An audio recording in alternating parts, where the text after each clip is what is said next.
XII. Not every cave search has a Terry Tarkington who knows the cave like his own home. 6 months earlier, 3 boys had vanished from the face of the earth near a similar Missouri cave they had been exploring. Despite week-long search operations of incredible extent, they remain missing to this day. William R. Halliday, M.D., American Caves and Caving. When Navidson and Reston finally reach the foot of the stairway, Tom is not there. It is almost noon on the 3rd day of the rescue attempt. Reston's gloves are torn, his hands are blistered and bleeding. Wax's breathing is shallow and inconsistent. Jed's body weighs heavily on Navidson. All of which, bad as it is made even more unbearable when Navidson realizes his brother has not come down the stairs to meet them. "We'll manage, Navy," Reston says, trying to console his friend. "I shouldn't be surprised," Navidson says gruffly. "This is Tom. This is what Tom does best. He lets you down." Which is when the rope slaps down on the floor. After making his unsuccessful bid to reach the bottom of the spiral staircase, Tom had retraced his way back to the living room, where he began to construct a light gurney out of scrap wood. Karen helped out by going to town to purchase additional parts, including a pulley and extra rope. Navidson was wrong. Tom may not have gone down those stairs, but the alternative he came up with was far better. Within minutes, Navidson and Reston are hoisting Wax up the 100-feet shaft. As a safety precaution, Navidson ties the end of the rope around the bottom banister. Thus, if something should happen, causing them to lose their hold on the rope, the stretcher would still stop short of hitting the bottom by several feet. A few seconds later, a quarter clatters on the floor, indicating that Wax has safely reached the top, and the stretcher can be relowered and readied for the next load. Jed is next. Hand over hand, Navidson and Reston haul the body upwards, the excess rope gathering in coils around their feet. As Tom does not operate a high 8 during this sequence, we can only imagine what his reaction was as he struggled to lift the corpse over the railing.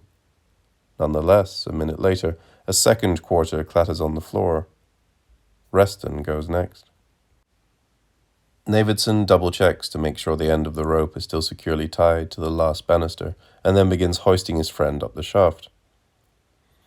"You are one heavy bastard," Navidson grunts. Reston lights a green flare and gives Navidson a big toothy grin. "Going up like the 4th of July. At first, everything seems to be proceeding smoothly. Slowly but surely, Navidson draws more and more slack rope down onto the floor, steadily lifting Reston up through the bore of those stairs. Then, about halfway up, something strange happens. The excess rope at Navidson's feet starts to vanish, while the rope he holds begins to slip across his fingers and palms, with enough speed to leave a burning gash. Navidson finally has to let go. Reston, however, does not fall.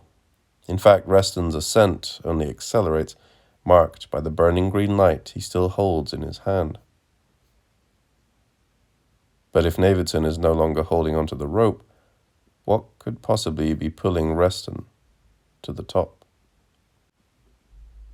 Then, as the stairway starts getting darker and darker, and as that faintly illuminated circle above, the proverbial light at the end of the tunnel, starts getting smaller and smaller, the answer becomes clear. Navidson is sinking. Or the stairway is stretching, expanding, dropping as it slips, dragging Reston up with it. Then, at a certain point, the depth of the stairway begins to exceed the length of the rope. By the time Reston reaches the top, the rope has gone taut, but the stairway still continues to stretch. Realizing what is about to happen, Navidson makes a desperate grab for the only remaining thread connecting him to home, but he is too late. About 10 feet above the last banister, the rope Snaps. Note ... Time has accelerated, and I have done nothing to mark its passage. Yesterday seemed like the beginning of July, but somehow today finds me midway through August. When I went to work, everyone got incredibly uncomfortable and drifted away. My boss looked stunned. He finally asked me what I was doing, and I just shrugged and told him I was about to start building needles. "Johnny, are you all right?" he said in a very sincere and concerned tone, without even a note of sarcasm, which was probably the weirdest part. "Sort of, I guess," I replied. "I had to hire someone else, Johnny," he said very quietly, pointing over to a young blonde woman already in the process of cleaning out the back storeroom. "You've been gone for 3 weeks." I heard myself mutter, "I have," even though I knew I'd been away. It just hadn't seemed that long, but of course it had been that long. I just hadn't been able to make it in or even call. I hadn't been able to make it anywhere for that matter, and I pretty much kept the phone unplugged. "I'm so sorry," I blurted, suddenly feeling very bad, because I'd let my boss down and I could see he was a pretty decent guy after all, though at the same time feeling also a little relieved about the news of my replacement. It made everything seem a little lighter. My boss handed me my last check and then wrote down a number. "Get yourself in a program, man. You look like shit." He didn't even ask if I was strung out. He just assumed it, and somehow that struck me as funny, although I held off from laughing until I got outside. A hooker in silver slippers quickened by me. Back in my studio, I discovered a message from Kyrie. I'd thrown her number out weeks ago. I'd thrown everyone's number out. Nothing could be done.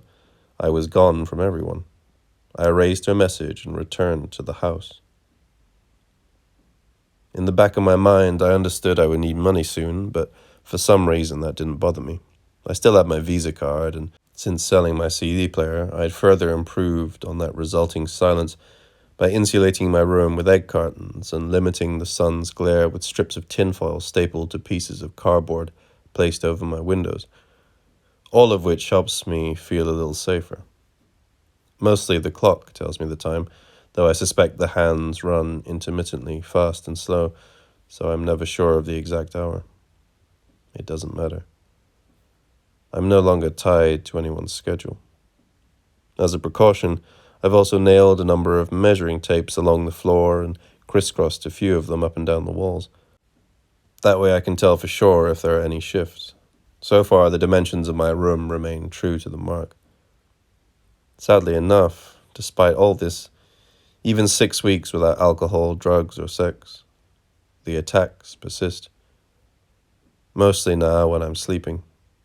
I suddenly jerk awake, unable to breathe, bound in ribbons of darkness, drenched in sweat, my heart dying to top 200. I've no recollection what vision has made me so apoplectic, but it feels like the hinges must have finally failed. Whatever was trying to get in, at last succeeding, instantly tearing into me. And though I'm still conscious, slashing my throat with those long fingers and ripping my ribs out one by one with its brutal jaws.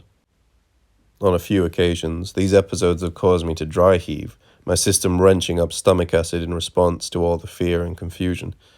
Maybe I have an ulcer. Maybe I have a tumor. Right now, the only thing that keeps me going is some misunderstood desire to finish the Navidson record. It's almost as if I believe questions about the house will eventually return answers about myself, though if this is true, and it may very well not be, when the answers arrive, the questions are already lost. For example, on my way back from the shop, something strange surfaced. I say strange because it doesn't seem connected to anything, nothing my boss said or Navidson did or anything else immediately on my mind. I was just driving towards my place, and all of a sudden I realized I was wrong. I'd been to Texas, though not the state.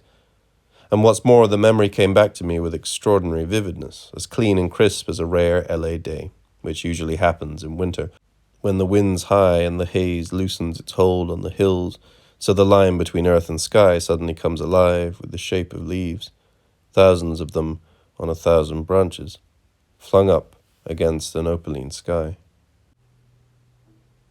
An eccentric gay millionaire from Norway who owned a colonial house in a Cleveland suburb and a tea shop in Kent. Mr. Tex Geisa. A friend of a passing someone I knew, having passed along an invitation. Come to Texas for an English tea, 4 sharp, on one unremarkable Saturday in April. I was almost 18. The someone had flaked at the last minute, but having nothing better to do, I'd gone on alone, only to find there, seated in a wicker chair, listening to Tex, nibbling on her scone. Strange how clarity can come at such a time and place, so unexpectedly, so out of the blue. Though, who's firing the bolt? A memory, in this case, shot out of the August sun, Apollo invisible in all that light, unless you have a smoked glass, which I didn't, having only those weird sea stories. Tex delivering one after another in his equally strange monotone, strangely reminiscent of something else. Whirlpools, polar bears, storms, and sinking ships. One sinking ship after another. In fact, that was the conclusion to every single story he told, so that we, his strange audience, learned not to wonder about the end, but paid more attention to the tale preceding the end, those distinguishing events before the inevitable rush of icy water, whirlpools, polar bears, and good old Ignis Fatuus. Perilous to chase, ideal to incarnate, especially when you're the one pursued by the inevitable ending, an ending Tex had at that moment been relating. Deckwood on fire, the ship tilting, giving way to the pursuit of the sea, water extinguishing the flames in a burst of steam, an unnoticed hiss, especially in that sounding out of death. A grinding, relentless roar, which, like a growl in fact, overwhelms the pumps, fills up deck after deck with the Indian Ocean, leaving those on board with no place else to go. I don't remember any of it anymore. I never heard the rest. I had gone off to piss, flushing the toilet, a roar there too, grinding, taking everything down in what could, yes, it really could be described as a growl, but leaving Tex's sinking ship and that sound for the garden, where, who should I find but my memory, except I realize now my ship isn't Tex's ship, the one I'm seeing now. Not remembering, but something else, resembling icy meadows and scrambles for a raft and loss. Though not the same. A completely different story, after all, built upon story after story. So many. How many? Stories high, but building what and why? Like, for instance, why, the approaching it proving momentarily vague, did it have to leave Longyearbyen in Norway and head north in the dead of summer? Up there, summer means day, a constant ebb of days flowing into more days, nothing but constant light washing over all that ice and water, creating strange ice blinks on the horizon, flashing out a code, a distress signal, maybe, or some other prehistoric meaning, maybe, or nothing at all, also maybe. Nothing's all. Where monoliths of ice, cloaked in the har, suddenly rise up from the water, threatening to smash through the reinforced steel hull, until an instant before impact the monstrous ice vanishes, and those who feared it become yet another victim to the looming mirage caused by temperature changes frequent in summer, not to mention the chiding of the more experienced hands, drunk on cold air and bokel beer. Welcome to the atrocity, a 412-foot, 13,692-ton vessel carrying 2 cargoes within its holds, one secret, the other extremely flammable, like TNT.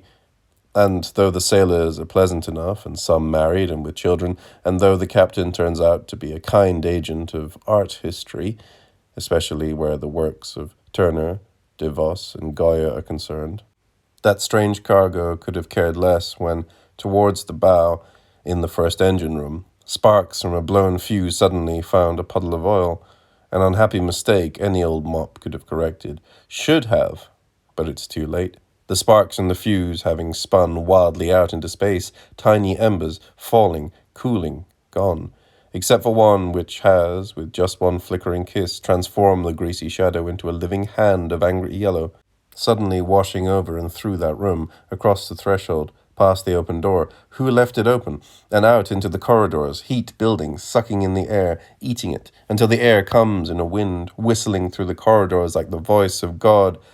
Not my description, but the captain's, and they all heard it even before the ugly black smoke confirmed the panic curdling in all of their guts. A fire loose and spreading with terrifying speed to other decks, leaving the captain only one choice: order water on board, which he does, except he has misjudged the fire. No one could have imagined it would move that fast. So much fire, and therefore more water needed. Too much water, let loose now across the decks. An even mightier presence drowning out the flames and the hiss in its own terrifying roar. Not the voice of a god, but whose? And when the captain hears that sound, he knows what will happen next. They all know what will happen next, even before their thoughts, describe what their bodies have already begun to prepare for. The chthonic expectation which commanded the thought in the first place. SOS, SOS, SOS, SOS, SOS, SOS, SOS, SOS, SOS. Way too late. Though who knew they'd all be so long gone by the time the spotter planes arrived, though they all fear it, a fear growing from that growl loose inside, their ship tearing, slashing, hurling anyone aside who dares hesitate before it, bow before it, pray before it, breaking some, ripping apart others, burying all of them. And it's still only water, gutting the inside, destroying the pumps, impotent things impossibly set against transporting outside that which has always waited outside, but now, on gaining entrance, on finding itself inside, has started to make an outside of the whole. There is no more inside, and the decks tilt to the starboard side, all that awesome weight rocking the ship, driving the hull down towards deeper water, closing the gap between the deck rail and the surface of the sea, until the physics of tug-of-war intercede, keel and ballast fighting back against the violent heave, driving the atrocity away from this final starboard plunge, heading back up, that's right, righting itself, a recorrection promising balance, outside and inside again, except the rock and roll away from the sea proves a useless challenge. The monstrous war of ice water below also heads away from the starboard side of the ship, and as the captain's desk for a brief instant levels out, the water within also levels out. Everyone hopes for a pause, though really the water never stops, following through on the powerful surge away from the starboard side, heading now towards the port side. SOS, useless, obviously, and the captain knows it, hearing their death before the actual impact reverberates through the hull. And there never really had been time for lifeboats. The wave beneath them pounding into the port side, this time powerful enough to drive the ship all the way over, burying the rail of the top deck beneath the water, then the stack, letting all of the sea within, banishing the inside once and for all. And though some fathers still make for the lifeboats, it's all useless, a theatrical gesture born out of habit, and habit is never hope. Though some actually might have survived, habit does have its place, had there been a little more time, sinking time. Except what was flammable below now explodes. An angry hand punching through bulkhead and hull, where a reciprocal, nearly maternal hand reaches up from the darkness below and drags all of them down, captain, deckhands, fathers, loners, and of course sons, though no daughters. So many of them trapped inside it now, tons of dark steel slicing down into the blackness, vanishing in under 12 minutes from the midnight sun. So much sun and glistening light, sparking signals to the horizon, reminiscent of a message written once upon a time, a long time ago, though now no more. Lost, or am I wrong again? Never written at all, let alone before. Unlawful hopes, retroactive crimes, unknowable rapes, an attempt to conceal the hand that never set a word upon this page, or any page, nor ever was, for that matter, no hand at all, though I still know the message, I think, in all those blinks of light upon the ice, inferring something from what is not there, or ever was to begin with. Otherwise, who's left to catch the signs, crack the codes? even if the message is ultimately preternatural and unsympathetic, especially since right now in that place where the atrocity sunk without a trace, there is no sympathy, just blind blinks of light upon the ice. A mockery of meaning where meaning had never been needed before.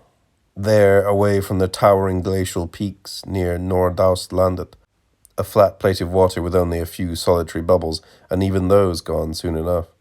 Long gone by the time the spotter plane flies over this mirror of sky, the only distinguishing mark, a hole of blinding light, rising and descending with the hours, though never disappearing, so that even the plane's tiny shadow races across the whisper of old storms. Or is it the approach of a new storm, something foretold in those thousands and thousands of cat paws? Reflection draws a second shadow on the vault of heaven. The atrocity is lost, along with its secret cargo, and all aboard.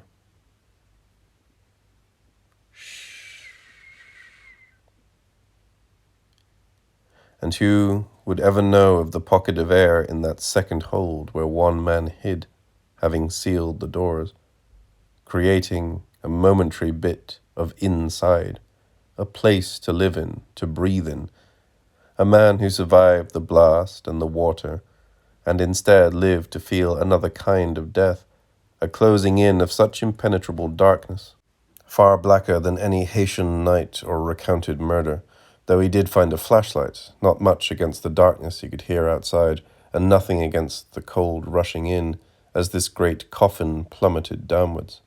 Pressure building, though not enough to kill him before the ship hit a shelf of rock and rested, knocks in the hull like divers knocking with hammers, though he knows there are no divers, only air bubbles and creaks lying about the future. He drops his flashlight, the bulb breaks, nothing to see anyway. Losing air, losing his sense of his home, his daughters, his 5 blonde daughters, and he feels the shelf of rock give way, and suddenly the ship rushes down again. No rock now, no earth, so black, and nothing to stop this final descent. Except maybe the shelf of rock didn't give way. Maybe the ship hasn't moved at all. Maybe what he feels now is only his own fall as the air runs out and the cold closes in for good, and I've lost sight of him. I'm not even sure if he really had 5 blonde daughters. I'm losing any sense of who he was. No name, no history, only the awful panic he felt, universal to us all, as he sunk inside that thing, down into the unyielding waters, until peace finally did follow panic. A sad and mournful peace, but somewhat pleasant after all, even though he lay there alone, chest heaving, yes, understanding home, understanding hope, and losing all of it. All long, long gone, a long, long time ago. Shh. When next to him, not a foot away, lay something he never saw. No one saw, for he had come upon the secret when he escaped into this cargo hold, but never knew it, though it might have saved him, saved us all for that matter. But it's gone. Letters of salt, read by the sea. And I, too, have lost the atrocity. And the sun pours in on me. Surfaces once transparent now reflect, like a sea of a different sort. And I forget my ship, or I lose sight of it. Or is that the same thing? To a time long before, I saw in my own holds 2 cargoes, one a secret, the other extremely flammable. The flammable put there by invisible hands for invisible reasons. When I remembered her in the garden where she wandered away from all those ugly ends in the Indian Ocean, far from my Arctic one, and found flowers and a fountain, perfume and a breeze, a warm breeze. Not Texas, but Texas tea, where I met Ashley. Ashley, the sun could make you sneeze. Only back then her hair was dyed neon green, matching her dock boots. A match made in heaven, both of us together, talking and talking. At first timidly, and then responding more avidly to the obvious attraction both of us could feel, until she gave me her number, and I wrote down my number, my first name and my last name, which was how, years later, she finally found the right number to call, and she kissed me, and I kissed her, and we kissed for a while more until she invited me home, and I said no. I had fallen in love with her, flash of gold and sunlight and Rome, and I wanted to wait.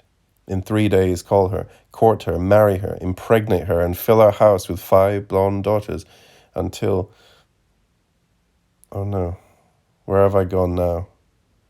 Horror, but not horror, but another kind of horror, or both, or I'm not sure, suddenly flooding through me.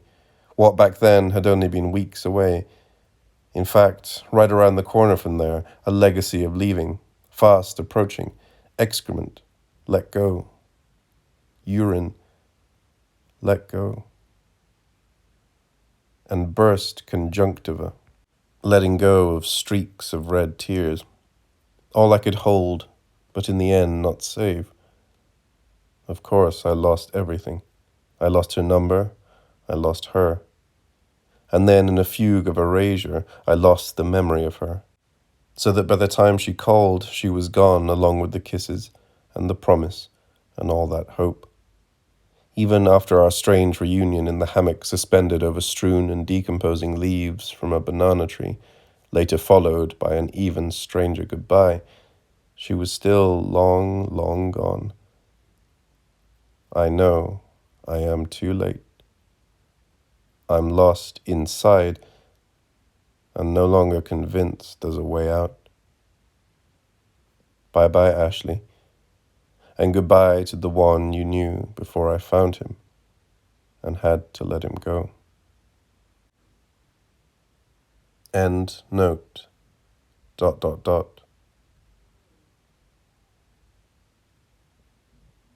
Considering this was a 7/16" dynamic current mantle cord, it is not difficult to imagine the sort of force acting upon it. Note 250. Brakes at 6,000 to 7,000 pounds. Editors. End note 250. Above him, Navidson hears a faint cry and then nothing, not even the tiniest hole of light. In the Reston interview, we learn from Billy how the pulley at the top was torn from the banister. Luckily, Tom managed to grab him as well as the rope before the whole kit and caboodle plummeted back down the shaft. It took us a few minutes to get our bearings, Reston tells the camera. We still weren't sure what happened. For the final shot of this section, Navidson loads his Ariflex with 100 feet of high-speed tungsten, uses a 5-minute ultra-high-intensity light stick to illuminate the area, and rolls his Hi-8 to record sound. For almost an hour, he begins, I waited, rested, kept hoping something would change. It didn't. Eventually I started going over my stuff, trying to figure out what exactly to do next. Then all of a sudden I heard something clatter behind me. I turned around, and there, lying on the floor, just off to the side here, was the 3rd quarter. He holds up the coin. If Tom dropped it, say a few minutes after Reston reached the top, then it's been falling for at least 50 minutes. I'm too muddled to do the math, but it doesn't take a genius to realize I'm an impossible distance down. Note 251. If d, ft, equals 16t squared, where time is calculated in seconds, the quarter would have to have fallen 27,273 miles, exceeding even the Earth's circumference at the equator by 2,371 miles. Calculating at 32 feet a second squared, the number climbs even higher to 54,545 miles. An impossible distance indeed. Note 252. This formula isn't entirely accurate. A more precise calculation can be made by fill in later. Note 253. Mr. Truant never completed this note. Editors. End notes 251 to 253. I don't know how I'm going to get back. The radio's dead. If I can find my pack and Jed's, I'll have food and water for at least 3 days, with maybe 4 days' worth of batteries. But what will that do? non gratum anus redentum. Note 254. Not worth a rat's ass. Editors. End note 254. Hell. The film runs out here, leaving nothing else behind but an unremarkable white screen.